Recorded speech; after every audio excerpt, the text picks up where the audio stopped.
Hello. Welcome to tonight's event. My name's Heather. I use she, her pronouns, and I'm a bookseller and a gift seller here at the Booksmith.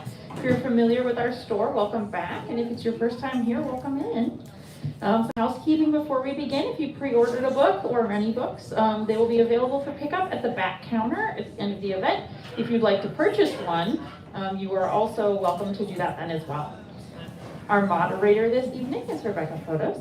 Her debut novel, The Mystery of Hollow Places, was a Junior Library Guild selection and a BNN Best YA Book of 2016. Her second book, Like Water, won the 2018 Lambda Literary Award for LGBTQ children's and young adult books. Her latest releases are Fools in Love, a co-edited YA anthology with Ashley Hines Blake, and the YA fantasy novel From Dust to Flame. By day, she's an agent at the Reese Literary Agency in Boston. Thanks so much for bringing your expertise to tonight's event. I was George. Thanks for having me. I'm so excited to celebrate Kate. Of course, our author this evening is Kate Fussner. Kate holds her BA from Vassar College, her Master's in Education from UMass Boston, and her MFA in Creative Writing for Young People from Lesley University. She's the recipient of the 2022 W.K. Rose Fellowship from Vassar College.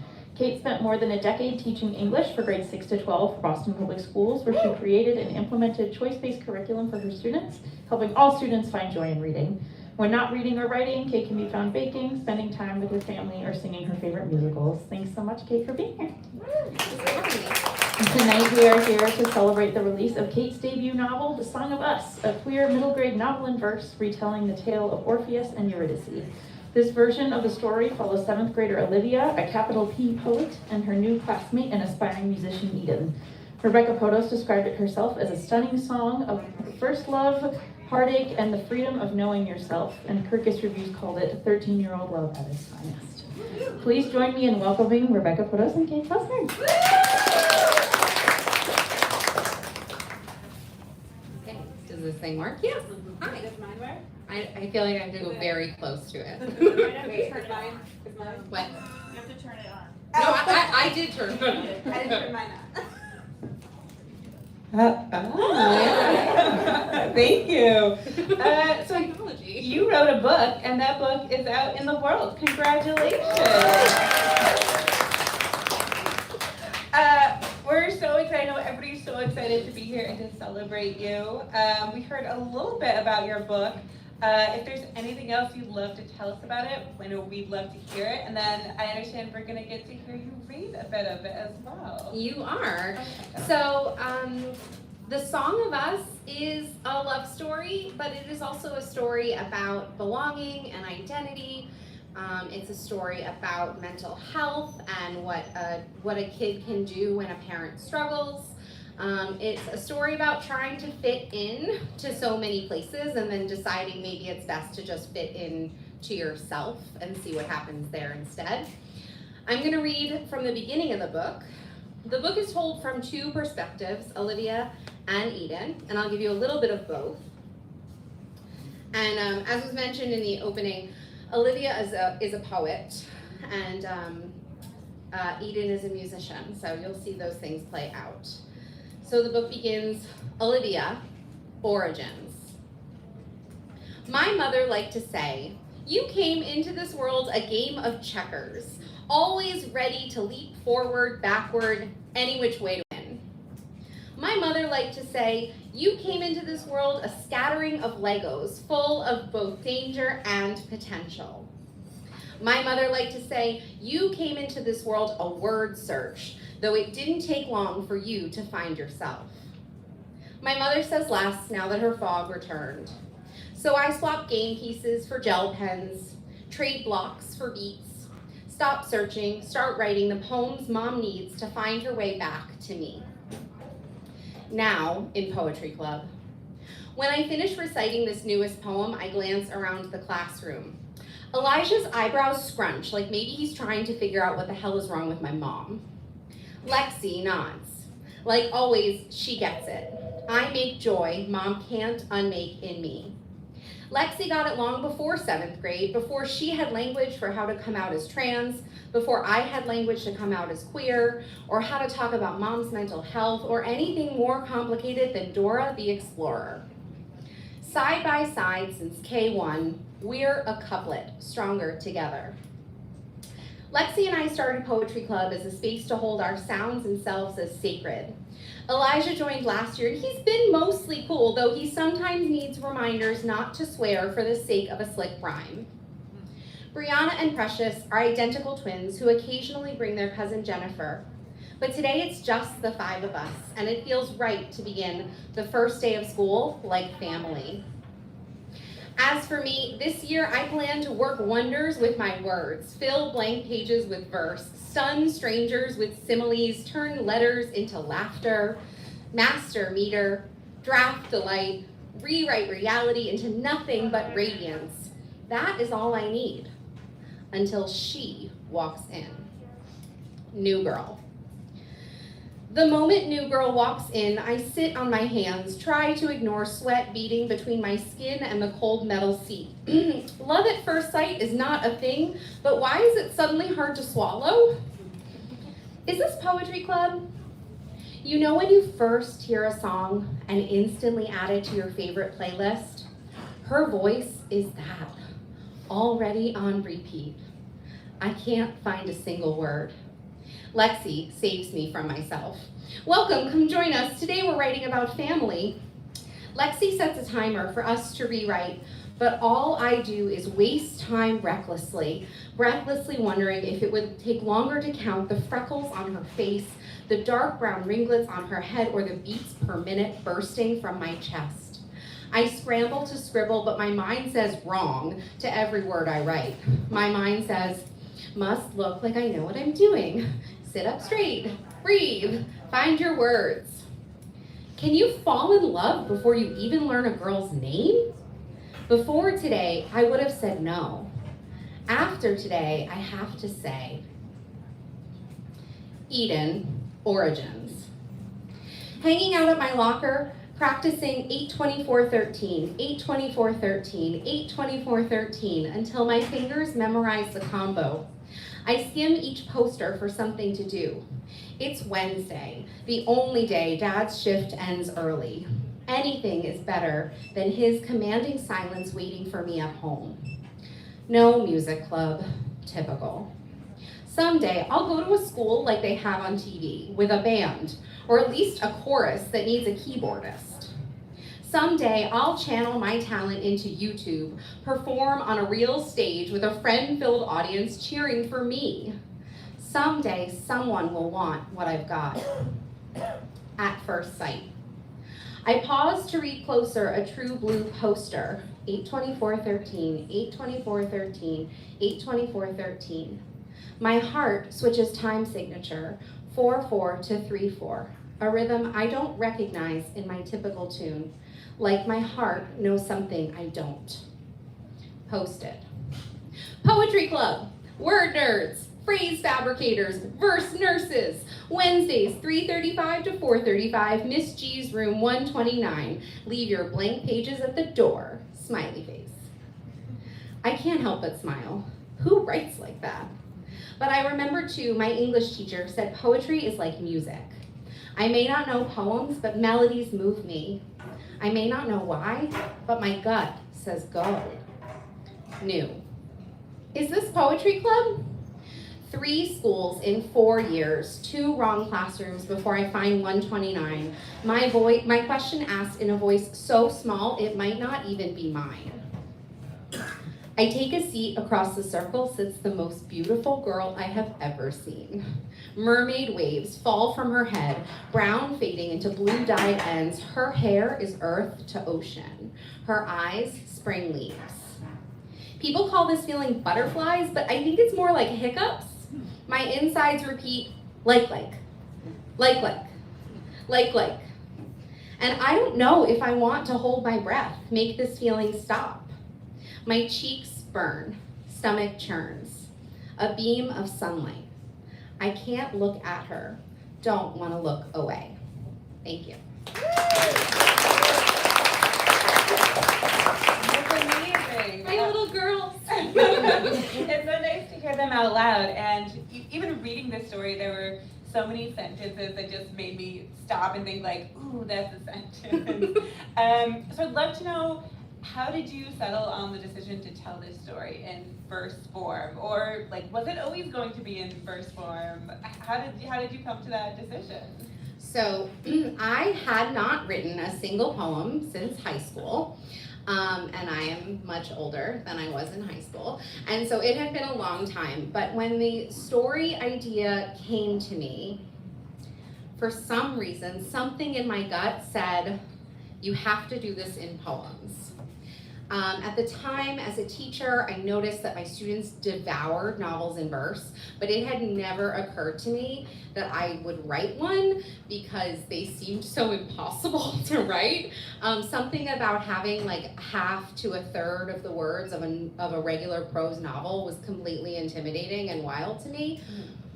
But the story, like as their voices came to me, they came instantly as poetry. And then when it was like, oh God, not only is this gonna be poetry, it's gonna be in two perspectives.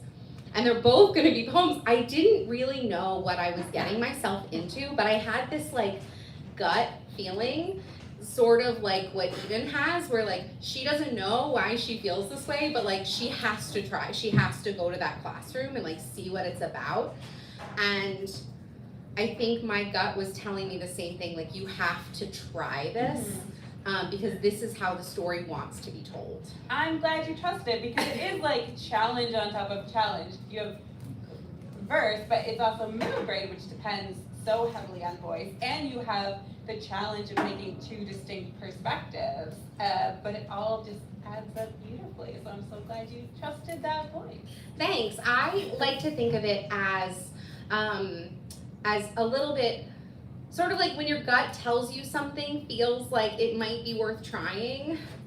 Sometimes it's worth that risk, right? Sometimes it's worth trying it, because what's the worst that could happen? You write a bunch of bad poems and decide that's not how you're gonna tell the story. So I decided like, okay, I'm gonna give it a shot. Yeah, instead of having that lingering, like, I wonder what it would have been like. Exactly. So speaking of storytelling choices, this is a retelling of the Orpheus and Eurydice story, which I love for a very complicated reason. But I'm fascinated with the choice to translate that into a queer contemporary middle grade. How did you decide to do that? I don't know. So, when the story came to me, I had just finished a draft of a YA novel in prose, and I really wanted to revise it. And I was in an MFA program at the time, and my mentor said, "You absolutely cannot work on that book for another semester. You need to leave it alone for a few months and try something new." And I was like, that is a very rude thing to make me do. I was very excited about that YA book. I've been thinking about that YA book for like 4 years. Don't tell me to stop. But she told me to stop. And she was right. And I had this idea. And I don't know, I think it was this combination of like maybe deeply loving Hadestown and deeply loving stories that we tell again and again, but stories that we have told for centuries that have always been straight stories, that have always been straight adult stories. And I had done an adaptations unit with my high school students using Dahlia Adler's anthology, His Hideous Heart. And the students had created these absolutely bananas versions of Edgar Allan Poe's The Cask of Amontillado. And in creating these videos, many of them were making me rethink what counts as an adaptation. And like, who is gatekeeping when something is a retelling or when something is brand new? And for me, this story feels like a retelling, but it's far from the original story. There's a lot of pieces that I play with, and I did that because I wanted the story to stand on its own, even if you didn't know the myth.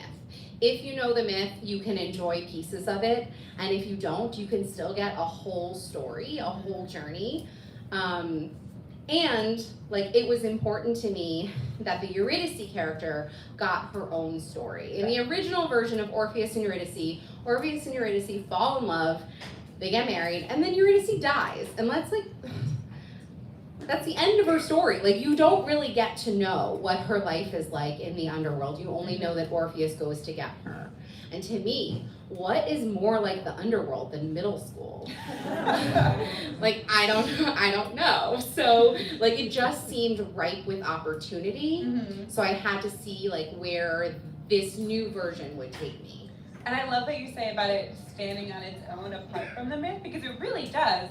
But it was so fun also reading it and watching the two like crossover and communicate and be like, oh, now they're calling through the haunted house. And so those fun moments, but like, yeah, we don't get to hear Eurydice's experience. We don't get to hear what she goes through as she's just like waiting ostensibly, potentially, for Orpheus to come find her. Yeah, and like, how boring is that? I don't want to read a book where Eurydice just stands there waiting for somebody to come get her. Like, Right. She gets to have her own version and her own adventure and her own trials. Yes. So speaking of trials, I'm gonna skip ahead because you've given me such a perfect doorway in. Okay. Because I want to know, what did it feel like to dive back into like the social world of middle school? Because we make a lot out of the high school experience as being like a formative experience for us. But I like your thesis statement in the book that middle school sucks. Oh, yeah. And I wonder if you would expand on that a little bit and just Yeah. what it felt like to sort of dive back into that. Well, there's kinds of two layers here of diving back in. One is my own middle school experience, which, ugh, like, you know, you just look back and you're like, oh, what was I thinking? But the other piece is I was a middle school teacher for 5 years in Boston, and something about teaching middle school made me really love middle school again, because it's such a great age. Like, we think about it, it's so hard, and it is hard. But why is it hard? It's hard because you have kids in the same class, some of whom are starting to think about relationships, and they're thinking about like what their futures will look like, and some kids are like, no, I want to go see this Pixar movie, I'm really excited about it, I have Frozen backpack on, like, and you have those kids in the same classroom. That is, to me, that's so cool. Like, where else do you see such varying levels of maturity, such varying levels of experience in one place? So I love diving into that, and to me, again, one of the main storylines in the book is that Olivia decides to get Eden back. She's going to do this whole poetic apology. She's going to organize this poetry night, but she needs money to rent out a cafe. And so she and her friends decide that they're going to start a matchmaking service where they sell love poems and they match up kids. And again, this is the kind of thing where I can't think of any other place but 7th grade where you could really genuinely pull that off. And genuinely you could convince kids, like, I will get you your girlfriend with this. I need $10 and a handwriting sample, and I will write you the love poem you need, and it'll work. And there's magic in that. There's magic in the levels of imagination that happen before it gets sucked out of you in high school. Sure, yeah. Honestly, receiving a poem allegedly written by pretty much anybody in my class, that would have worked on me. Yeah, absolutely. So you have this variety of experiences, and you have just a spread of experiences and priorities between Eden and Olivia. And do you think that you see any of your middle school self in either Eden or in Olivia, or both, or neither? Both of these characters definitely have pieces of me in them.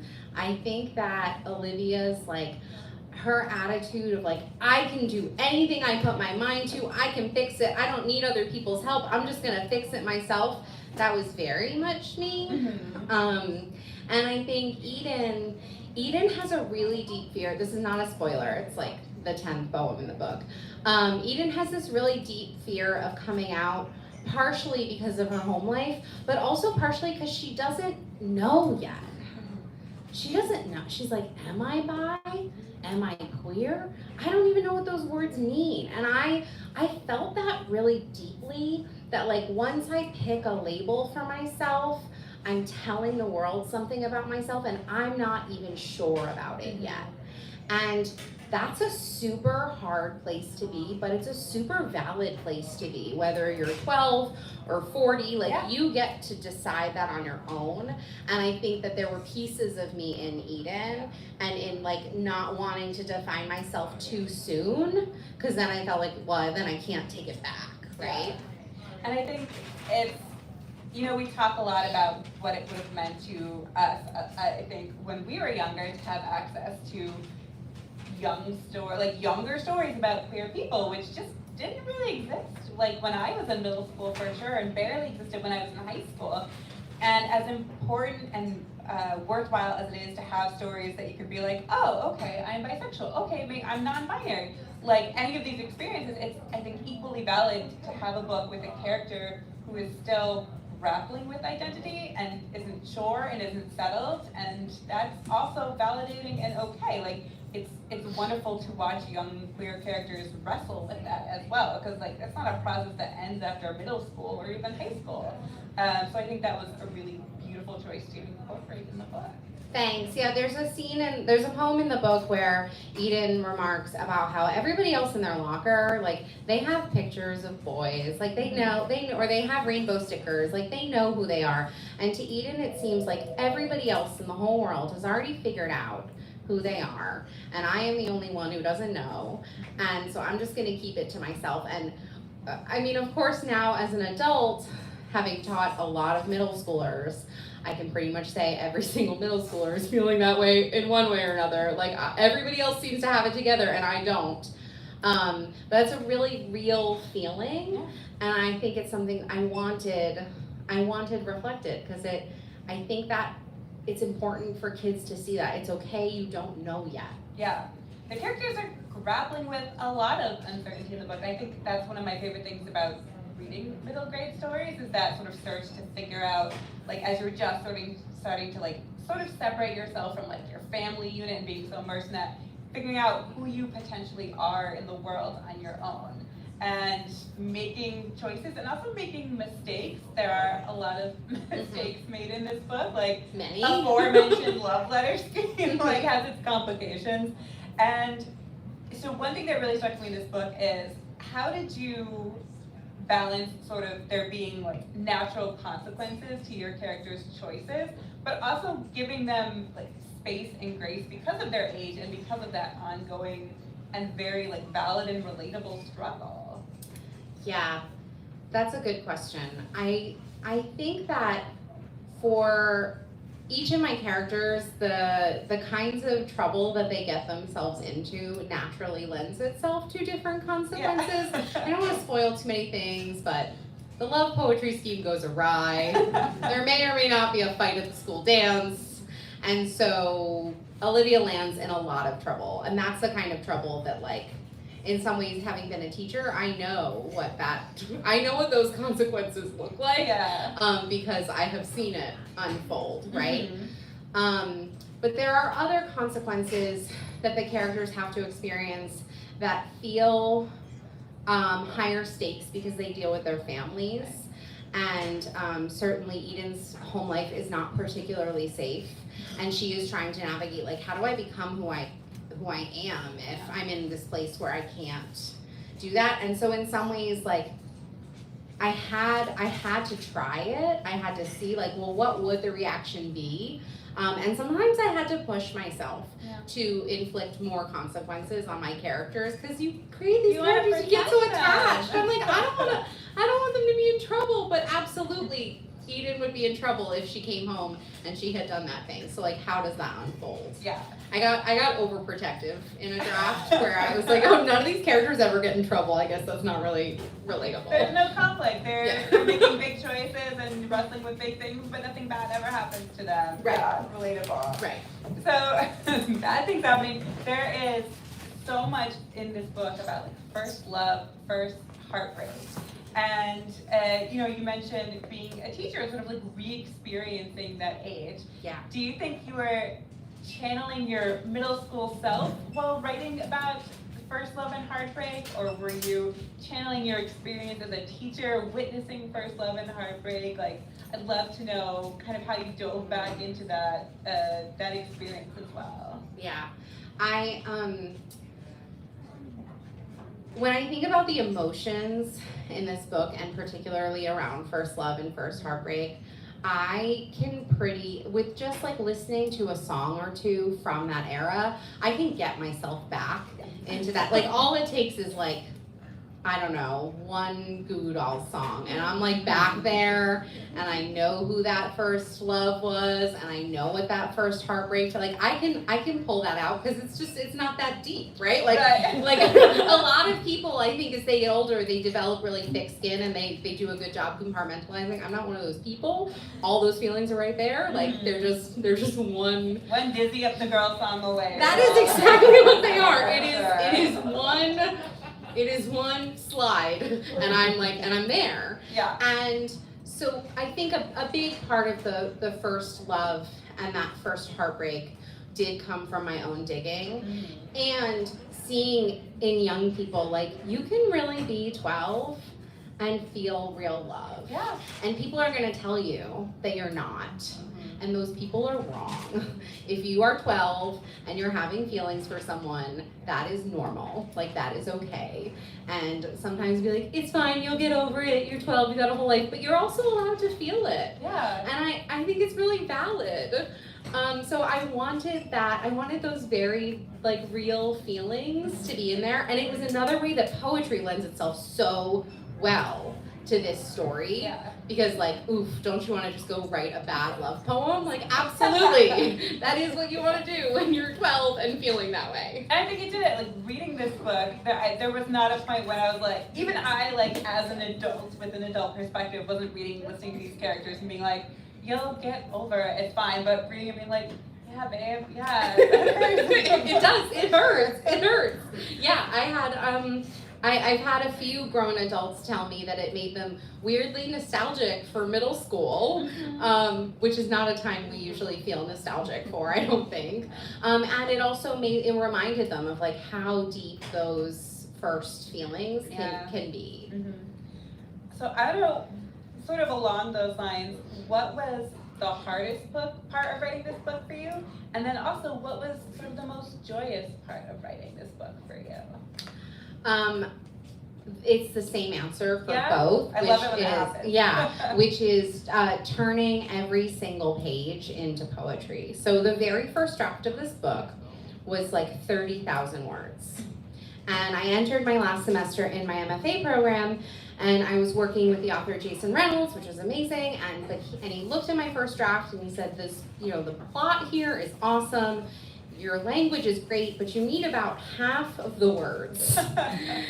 It's like pretty harsh, but also accurate. Like, I needed to take the time to turn every single page into poetry, and it was so hard. I can tell you there are certain metaphors in this book that, like, a single stanza took me 45 minutes because I was like, how do I say this? So, like, how do I say this in a way where people are gonna know what I mean? I'll pull one up for you. Yeah. Because there's this one that I remember sitting at my desk being like, I know what I want to say.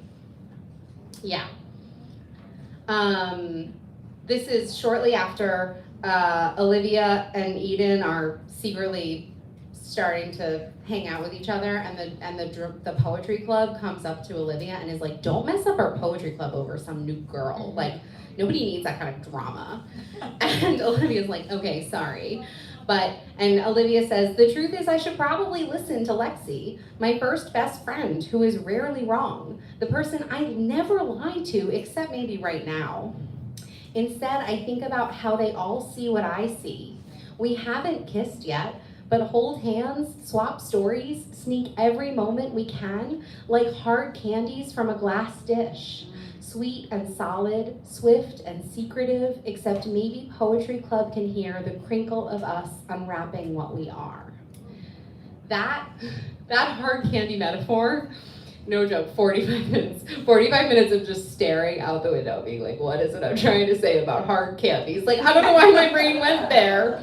But for whatever reason, I was thinking about what are the things you sneak. And like sometimes if there's like a little dish of hard candies and you just want one, but then there's that crinkle that everybody hears.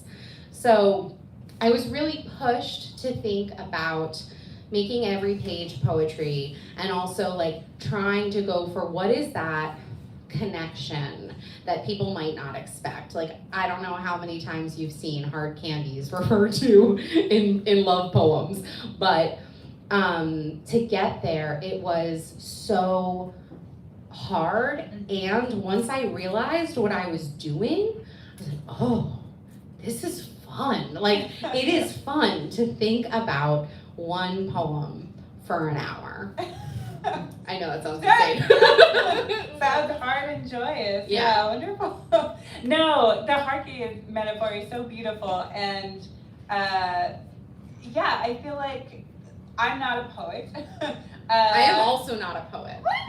I'm not. I mean, I say, like, I call myself an accidental poet. I never set out to write poetry. I never, like, reading poetry in college, snooze. Like, that was just not my thing, but something. All right, well, I'm neither an intentional nor accidental poet. Yeah, got it. Or like an expert on poetry, but the moments where you're reading and there is that metaphor and there is that imagery that takes one image and connects it to one emotion that you never thought to pair together, but you're like, oh yeah, it is like that. It's one of like the brilliant moments in poetry for me, and there were so many moments like that sprinkled throughout this book. Thank you. So I feel like, and maybe this is not true of you, but a lot of folks who write like middle grade and YA sometimes talk about, you know, it's a little bit like, it can be like writing a letter to our younger selves, or like sending, like wanting to pass a book back in time to us.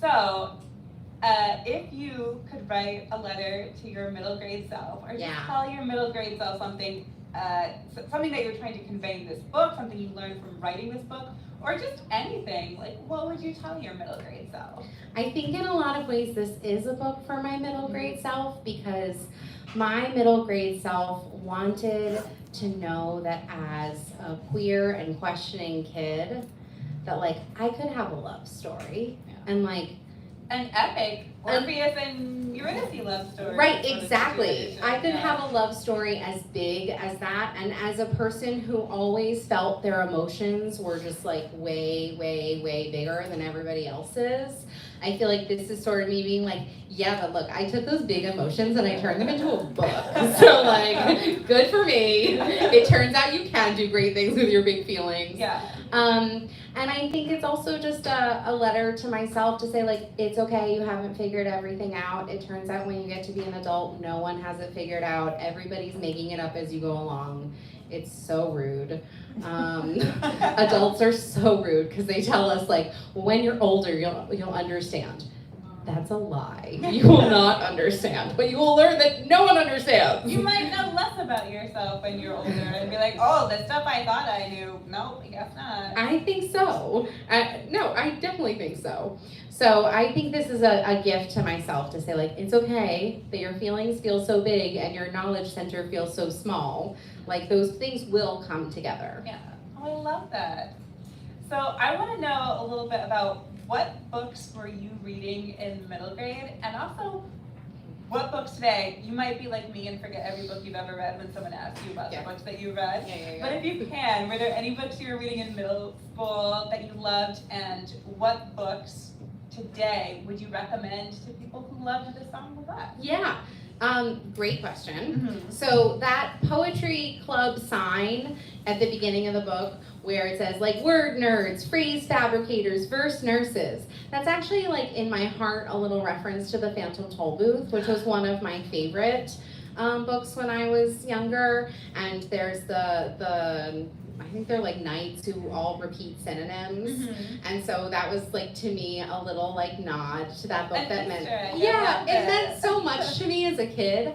I, as a middle schooler, read a lot of adult books because I just couldn't find, like middle grade was not much of a thing. There was like the Babysitter's Club, the Boxcar Children.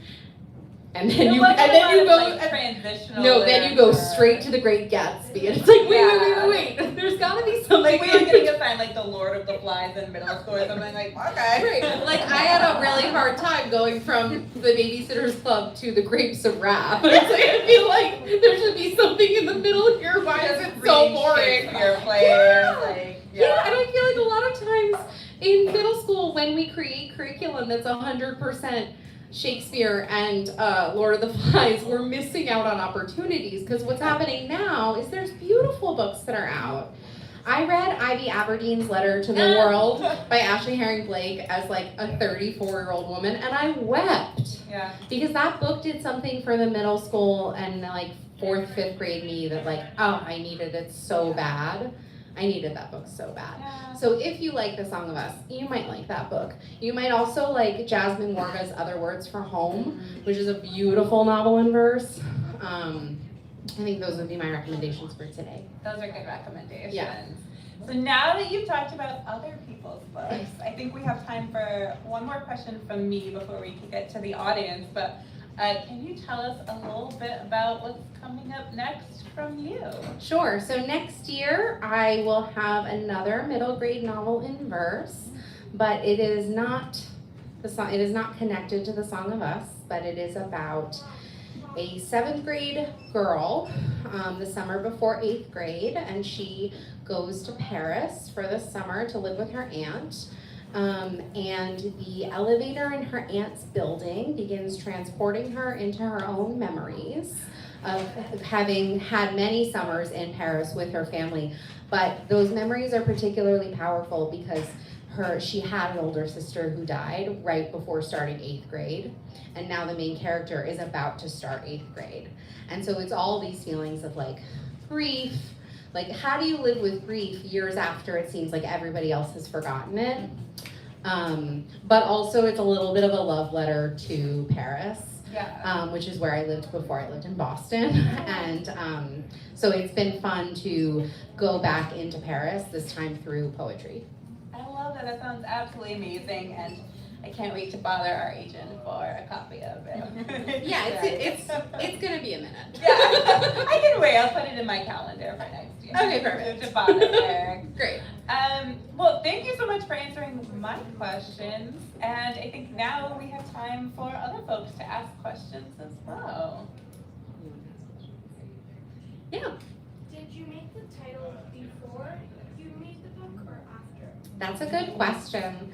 The title was like almost one of the last things that my editor and I decided on. The book was originally called O and E, which was meant for Orpheus and Eurydice, but also Olivia and Eden.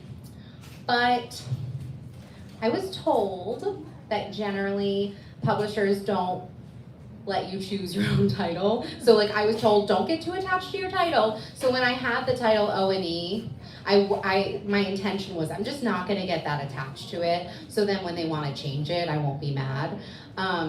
I was like still a little mad because I really did like I was gonna say, how well did that work out for you? I grew kind of attached, and I have at least one friend who really only refers to the book as O and E unless I tell her please talk about the real thing. So the title then became this question with my editor, like, what is the book? Like, what is it? And we played around with a bunch of ideas before we landed on The Song of Us. And it took a few weeks for it to feel real. Like, is this really my title? Is this really my book? But now that it's like all put together, I'm like, oh yeah, this is the title of the book. It feels right. Yeah, it feels right. Okay. That's a great question. Yeah. Any other questions? Yeah. I'm curious to know if you, you said earlier that the plot kind of came to you pretty quickly, but was there any part of the book where you felt stuck in, is it gonna go this way or that way? You weren't sure.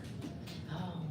The plot did come to me really quickly, especially this idea that like somehow Olivia was gonna have to sell love poetry in order to, I don't know why, I was just like, this is what the idea is. But the things that I think I had the hardest coming up with were around what Eden does in the underworld. And this is because I, as a middle schooler, was a giant rule follower. I never broke any rules. I looked at kids breaking rules and I ran in the other direction. Like, I had like secondhand anxiety for other people breaking rules. I was like, oh my God, I saw somebody do something and now I'm gonna be in trouble just because I saw it. Like, really, so I had to dig into my teaching life to think about and think about, oh, what were the middle schoolers getting up to when I was trying to teach, and go there, because it does not come naturally to me to break rules, but watching a character follow all the rules for 300 pages sounds so boring. And so like I had to be like, okay, but what would cooler kids have done? That's what I want to know. It's a great question to investigate while you're writing a book. What would I have done if I was cooler than I was? Right. I love that. Yeah. Great thought experiment. I hadn't had third-hand worry. Yes. Yeah. Oh yeah. So when you were making the book, did you ever make a typo? Oh yeah. Tons of typos.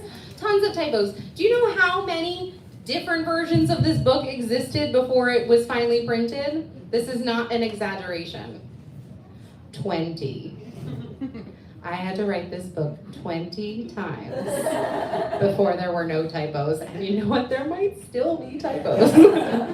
Sometimes, if a typo makes it into a book, I feel like you should give that typo a high five. Because so many people looked in that book first, and they still made it in there. So congratulations to the typo that is probably in here. You did a great job existing. That's true. It's got to go through the author, the agent, the betas, the editor, the copy editor. Like 3 copy editors. Like there's so many people who look at the book before it goes out into the world. If a typo makes it, give that typo a raise. That's a hearty typo. That is. Absolutely. Yeah. Why did you decide Olivia and Eden to be poets and musicians? Oh. So in the original story of Orpheus and Eurydice, Orpheus is a musician. And for whatever reason, I didn't want him to be a musician. I wanted her to be a poet. I think especially because I knew from the start I was going to try to write the book in poems. I wanted one of them to just be like, oh, I love poetry so much. This is my life. But then as I started writing and I realized, well, Eden needs a thing too that she's excited about.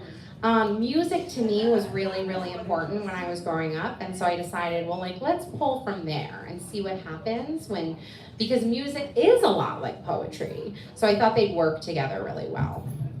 It's a good question. Yes. I have a process question. Yeah. I'm like, in my mind, I'm imagining you have this whole wall at your house that's covered in Post-it notes that like maps the whole story out, or is it all in your head? Like, how do you, when you start writing a story, I don't write anything longer than like a proposal or a blog post or whatever. Like, I just don't understand how you keep it all. Is it all in your head? Is it all in an outline? Yeah. Do you just start, how do you get to those 30,000 initial words? Yeah. Grit, perseverance, outlining, and like a fair amount of chocolate. No. So what really helps me is having an initial outline of where I want the story to go. These are the main plot points that I want to hit along the way. Then if my characters take a left and go down a little path for a little while and I see what happens, I'm like, okay, that was fun, but like, let's get back to the thing I intended to write. So in the initial drafting stage, I like to have a plan of a couple thousand words of here's where I think this story is going. Then once I have a draft, I create a spreadsheet and I put the whole story into the spreadsheet, like poem by poem, and I'm looking for, okay, are the characters appearing in a balanced way? Do they both get complete emotional arcs? Is every poem here so sad that no one's going to want to read it, which is a problem that I am working on. And am I using the same poetic devices every time? Like, that's not great. You don't want 100,000 similes when there's so many other things you could do. So initially it's a lot of drafting and just hoping. And then the revision process is where it really becomes a book. Shannon Hale, who is this fabulous children's author, says that a first draft, all you are doing is shoveling sand into a sandbox. And then in revision, that's where you build castles. But like you can't do that until you have all the sand there first. So primarily I'm working on my computer, but I do get to a point where I like to print out the whole thing and read it because it's a different experience to hold it too. And to maniacally lay out 300 poems on your floor as if you have space for that, which you don't. I print them so tiny, it's bonkers. Your apartment is like 300 square poems. Yeah. Yes. How long did you work on this book for? From very first idea to holding it in my hand was 3 years, which actually in the life of a book is pretty fast. You know, people take, my sister has a book coming out in the fall. She is also debuting and it has taken her 10 years. And it just, sometimes the story takes a long time for you to get it right. So no story has like a single path, but 3 years for this one. It's not bad. No, that's good. Yeah, it's fast. That's quick. Yeah. So when you were like in middle school, did you want to be like an author? I did. I wanted to be an author, but I didn't know how people got to be authors because it seemed real impossible. But yeah, I always knew I wanted to tell stories. I wanted to be a mineralogist, and I did not achieve that dream. So I'm very happy for you for achieving yours. There's still time. There is. That's a good mid-career change. I'm leaving writing for mineralogy. Bye, everybody. Cool. It's cool. For a minute, I wanted to be a diplomat for the UN because I thought that sounded really fancy, but I actually don't like living far from home, so it's that would have been terrible a challenge. choice. Yeah. Were there any other questions? Yeah.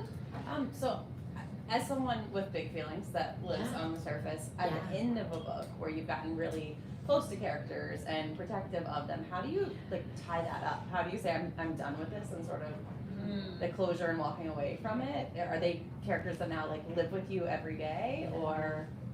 I think that's a question that I will have a better answer to in like 6 months because I feel like right now I'm just closing this chapter, or I'm entering a new stage of it, right, where my characters are going on this journey and I don't know where they're gonna go. I don't know. Maybe no one will find this book. Maybe all the right kids who need it will. But I will say it involves a fair amount of crying and napping and watching bad reality television and listening to the audiobook. I found listening to the audiobook version to be very moving, and because it almost felt like, oh, somebody else is telling my story to me. That's cool. Yeah. Did you ever have this like one part in your mind that you wanted to get to, but you didn't know how to lead up to that? Yes. In the book, there is this scene on Halloween where the girls go to this haunted tent setup. And I knew from the very beginning, I was like, ooh, because on our street in Roslindale, Halloween is a big thing, and it's like hundreds of kids come to our block. It's this whole thing. So I was feeling very inspired by like the spookiness of that night. And I really wanted to write the scene, but I had no idea like what was gonna be the thing that was gonna cause the tension in that scene. So I just skipped to it and I wrote the things that I wanted to write. And I put in my document, I put in all caps like, figure out why they're mad later, and then just like kept going. Look, no one ever has to see the unhinged things that you write to yourself in a first draft. Except maybe your ELA teacher, but if your ELA teacher's cool, they should be able to handle the unhinged things in a first draft. And my first drafts are filled with notes to myself, like Google Doc or Word comments that say like, fix this later, or this is a problem for future Kate. She will figure it out. She doesn't know, she wants to go write that scene. And that's fine. Sometimes it's like good to just write the thing you really want to write. Can you share a little bit about your vision and Oh, sure. I am like a very not a visual person. So they asked me, what do you want on the cover? And I was like, the girls? Like, I didn't know. I submitted character descriptions of what I wanted the girls to look like. And I made some suggestions like, oh, maybe they should be on the playground because that's where like they really fall in love. Or, you know, I threw out some ideas. But then I ultimately said like, I trust an artist to actually make sense of this nonsense. And HarperCollins came to me with a proposal of who to choose, and they gave me some of their work, and I looked at it and I was like, yes, this person seems to have like vibes that I like. And so the person made, their name is Ayana De Vera. Ayana made several sketches, and I was like, oh, like I kind of like this, like I like the way the girls look in this one, but I like the vibes of this one, and I like the torn music pages because they kind of look like faces. And so I just sort of said like a little bit of column A, a little bit of column B, a little bit of column C, and then I didn't know what was going to happen because I was like, this is unhinged feedback. But then Ayana somehow read that and was like, oh, this is what you meant. And I'm like, oh, it is what I meant. I didn't know it because I'm just not a visual person. So it was very cool to like work with an artist and see how they took the story and kind of made the vibes of it. Yeah. Yes. I have no questions. Okay.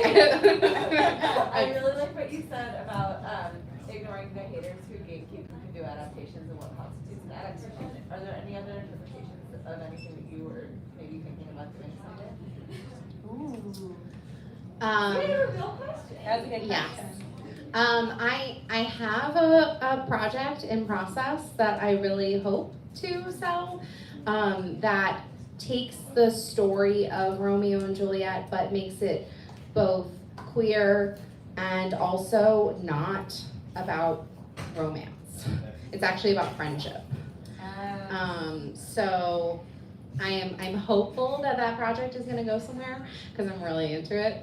But I'm really interested in who gets to decide what gets to be a retelling and what doesn't count. Like, why doesn't that count? If it's in conversation with the story, then in my mind, that gets to count. Yeah? For sure. Woo! I mean, I think we maybe have time for one more question before deciding, if anybody has one. Was it hard to come up with titles for all of these poems? oh, absolutely. Man, it's all fun and games writing a novel in verse until you realize you have to write 350 titles. Yeah, it was really hard. And I discovered in the process that poems can have, like titles can have different functions. And so sometimes the function of the title is really just to orient the reader to like where we are in time and space. And like that's sufficient. So like how do you make use of the title to give them just enough entry in? But yeah, it's very challenging. I don't know how other people do it. I don't know how I'm gonna do it again. I'll figure it out. 300 more that Yeah. you haven't already used. Exactly. Well, thank you so much for speaking to me. Thank you for speaking to everybody. I got to read this book last year. We share an agent, and so I felt very lucky and loved it. And it's just wonderful hearing you talk about it, getting to celebrate you, and I'm so happy for you. Congratulations. Thank you. Thank you so much for coming. Thank you.